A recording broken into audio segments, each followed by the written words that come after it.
After my parents both died, one of the things that I inherited was the contents of the bottom drawer of a big old secretary that stood in our living room.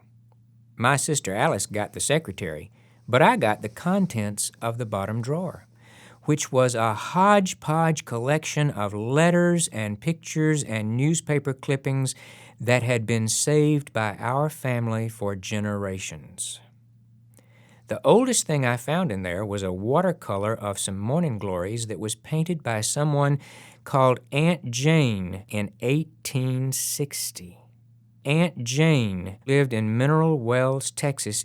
I never knew Aunt Jane or her family. I don't know what happened to them by the time I came along. But I also found some photographs of cows that they took and sent back to my father's family when he was a little boy. These weren't pretty black and white cows. These were just plain old Texas Longhorn steers standing around in mud. And you might ask yourself, why would anyone take a picture like that? But the even bigger question to me was, why would a family save pictures like that for generations? And then I turned them over and looked at the back. And on the back of every one of those cow pictures was a letter written from Aunt Jane's family to my grandparents. And on the back of one of those pictures that was sent when my daddy, whose name was George, was about 12 or 13 years old, they had written a question to his parents that just helped me understand where I came from. The question was, have you decided what George will be yet? A light went on in my head when I read that question. Yes, I said to myself, I was raised by people who thought that's what parents did. I was raised by parents who had been raised that way, and they were trying desperately to raise their children that way too. Their philosophy of raising children was, the parent tells you what to do and you do it. The parent tells you what to think and you think it.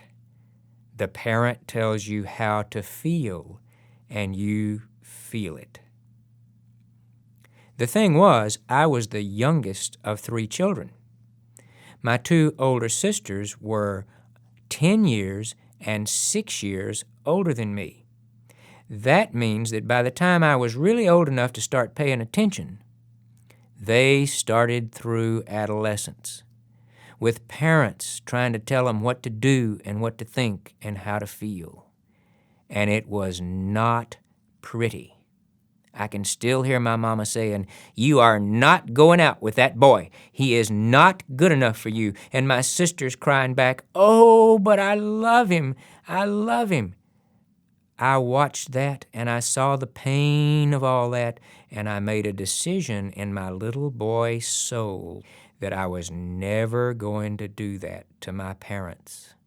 And so I set out on my life of being a good little boy. My mama already called me her baby, and I didn't mind that at all. And I just did what my parents told me, and I thought what my parents told me to think, and I felt what my parents told me to feel. And my rewards were great.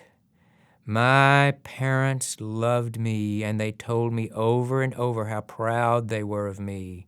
My mama never fixed food that I didn't like, which meant I never had to eat those canned English peas. You know, the ones that come clumping out of the can in a kind of grayish-green sauce. I hated those, and my mama knew it, and she never cooked those. My mama ironed my underwear. And I didn't even wear fancy boxer shorts or underoos. I just wore plain old whitey tighties, but my mama ironed them.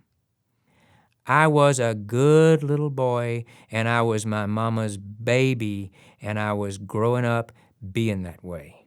You remember that TV show, if you're old enough, Peter Pan, that came on every year, and this old woman named Mary Martin played Peter Pan, this little boy that never grew up, and she flew around the stage on wires, and there's a point in that play where Tinkerbell eats the poison cake and almost dies. And Peter Pan comes walking up right to the camera. There he is, right on the inside of the glass of your television, just begging you, if you believe in fairies, clap, and maybe Tinkerbell won't die. If you believe in fairies, just clap. There I was, 13 years old, just clapping away. I was my mama's baby, and there was no higher goal in my life than to please my parents. That's why I had a problem in the 8th grade when my mama and daddy came to me and said, "We're going to send you away to boarding school. Isn't that nice?"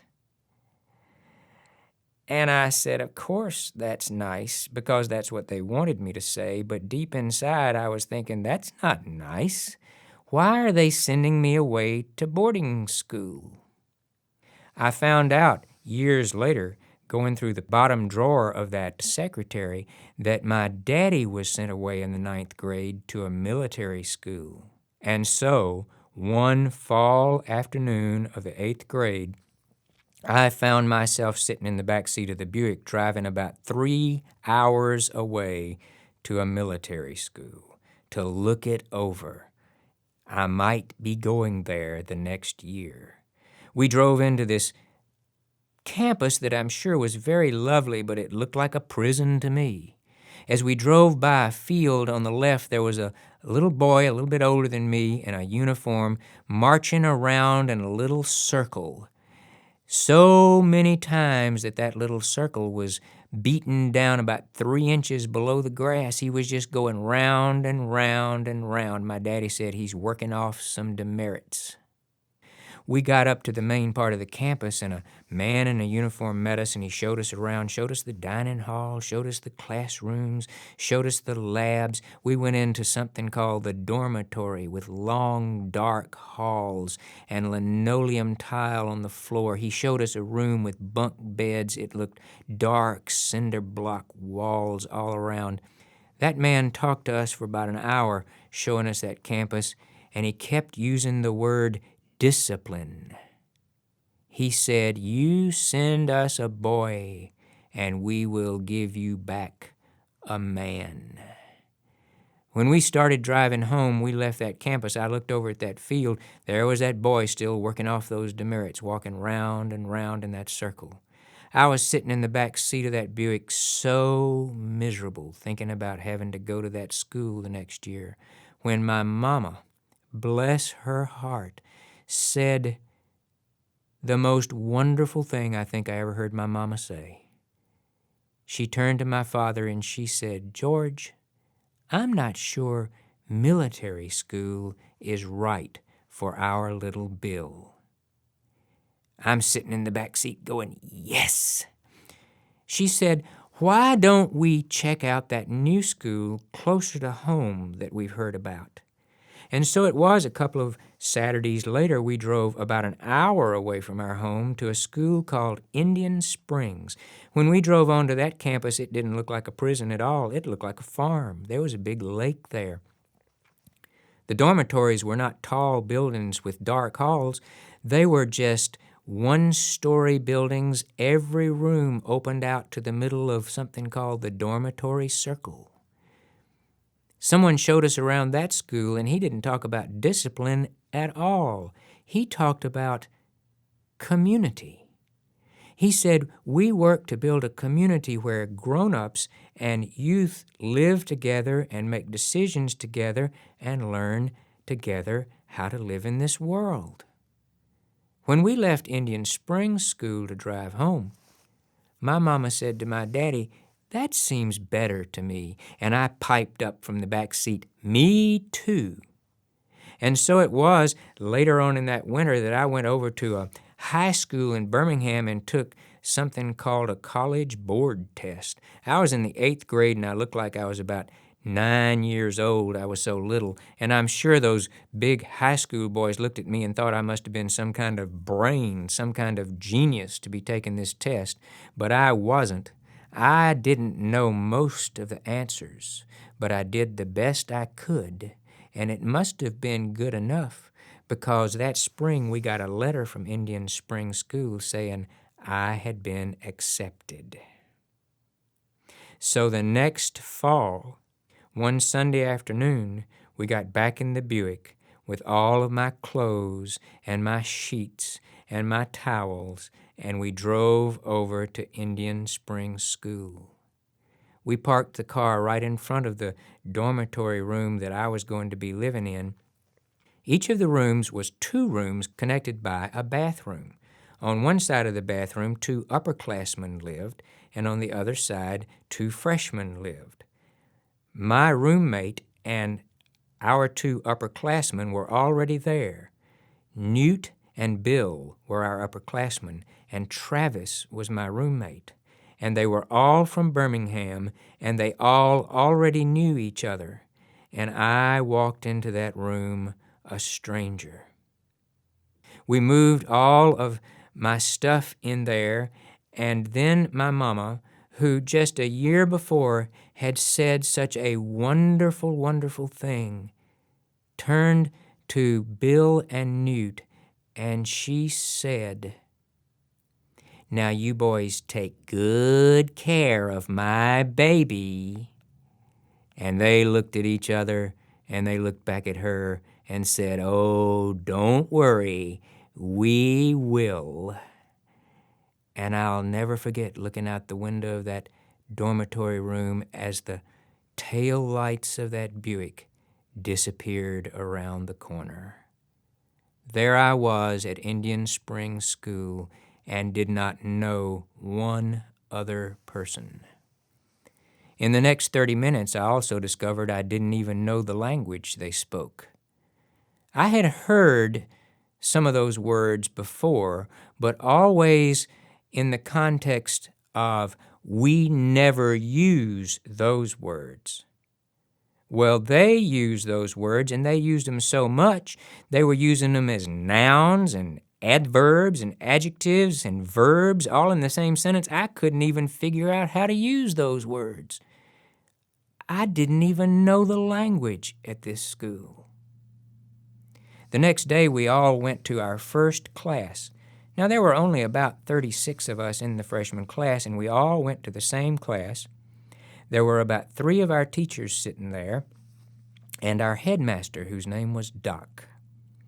And Doc said he wanted us to go around the room and introduce ourselves. Say your name and where you're from, and tell us what you think is the difference between the actual and the ideal.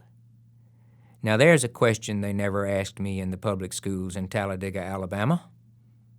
I was one of the first to answer, and I said, "My name is Bill Jones, and I'm from Talladega, Alabama, and I guess the difference between the actual and the ideal is that the actual is what really is, and the ideal is what could be," or something like that. And then I looked over at Doc, and he had this look on his face like I had just said the dumbest thing in the whole world. I thought to myself, well, maybe I'll get to go home. Maybe they'll throw me out.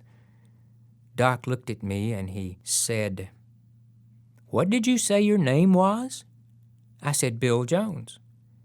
And he said, "We've got a George Jones from Talladega, Alabama, but I don't see a Bill Jones anywhere here." I said, "Well, that's my name. George William Jones. They just call me Bill." And he said, "Oh." And from that point on, for 4 years, whenever Doc spoke to me, he called me Fred. Doc was a brilliant man, but names were not his strong point. Well, we went all the way around the room, and everybody else introduced themselves and said where they were from, and when they said what they thought the difference between the actual and the ideal was, they all said something pretty much like what I said. Doc said, "That's a question that we'll be studying for the next 4 years. I started going to classes at that school and meeting people at that school and discovering things that I never imagined in our world. For instance, they played soccer at that school. I'd never played soccer, but I discovered being small and fast, I was pretty good at soccer. I was so fast, in fact, my roommate Travis gave me a nickname. He called me Bullet. And you know, when you get a nickname, you start to feel like you sort of belong. Something else that helped me feel like I belonged at that school was the Glee Club. We had a wonderful Glee Club, 75 voices. About half of the students at that school were in the Glee Club, and we practiced at least an hour every day. And I discovered this wonderful music. Oh, Shenandoah, I long to see you. Oh, way you rolling river. It was amazing. Harmonies piled on top of that tune, and I was part of it. I'd never heard anything like that. Something else I really got to like at Indian Springs School was that in the dining room, the teachers all had their own table, and the students could go sit at any table they wanted to. One of the tables that I really liked was the Pay table. Bob Pay was one of my coaches, and his family came and ate their meals at that table, and I was sort of falling in love with his daughter Wendy. She was 1 year younger than me, and she was going through the most amazing changes almost on a daily basis, and I just loved to sit there and watch. Toward the end of the first year that I was at Indian Springs, I had to make a decision. I had to decide what courses I was going to take the next year. If I took a certain set of courses, I would be going in one way, and if I took another set of courses, I would be going in another way. And I had never made a decision like this in my entire life. I had always had grown-ups to tell me what to do and what to think. I did not know what to do. And so I went and found my friend Bob Pay, and I told him my problem, and I asked him, "What do you think I should do?" And I'll never forget what he said to me. He said, "You decide. What do you think you should do? I'm sure you can make the right decision." No grown-up had ever said that to me in my whole life. It was a long journey from those cows and that question, "Have you decided what George is going to be yet?" to Mr. Pay saying to me, "You decide. I'm sure you can make the right decision."